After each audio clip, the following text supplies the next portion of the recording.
1. During the 4th year of Vespasian.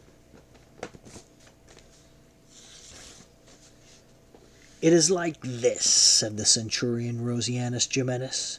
"Your putrefying helmet is your home, and it will be until you are too crippled to fight, or you are killed, or you are pensioned off. This putrefying desert is no paradise, but it is not so bad when you remember what it is like in the northern lands this time of year."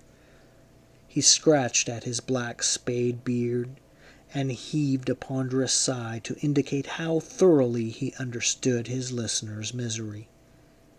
"We're all together in this putrefying shithouse, and I don't pretend to know how long it will last, but there's no sense mooning about where you came from or why you're here.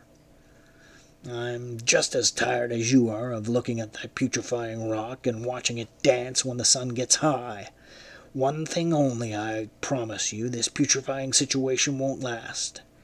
Our putrefying general may have his snoot in the jug more than is good for him, but he'll bring the Jews down from this rock if he has to give up the grape to do it. I've known Flavius Silva a long time, soldier."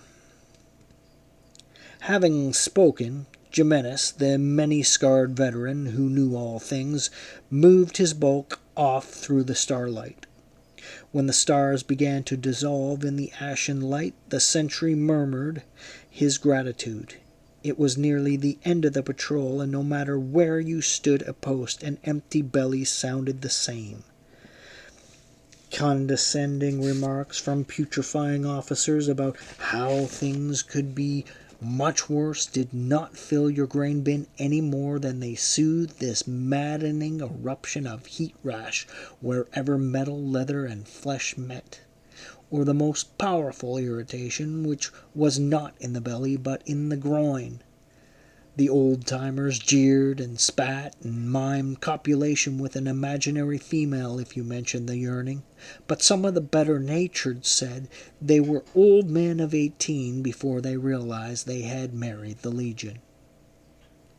He looked up at the black mass that obliterated most of the eastern sky. It was there forever and ever, like the people on it and the stars. Here was another morning staring up at the hated rock of MASADA, which was more a mountain than a rock. You were supposed to watch the chasm between you and the rock, as if the Jews could pass unseen beneath the stars. The officers knew it was impossible, and the putrefying general should know it was impossible. The sentry pushed back his helmet until the rim tormented the pustules and volcanoes on the back of his neck. He sighed. All of this was so far from home. He turned to look west toward the center of the camp and his own tent, which was at least more of a home than a helmet.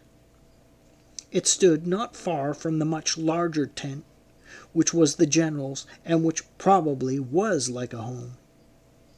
No common soldier entered there except Praetorian guards, and they were so anxious to keep cushions under their putrefying asses they would never speak of the wonders within the tent.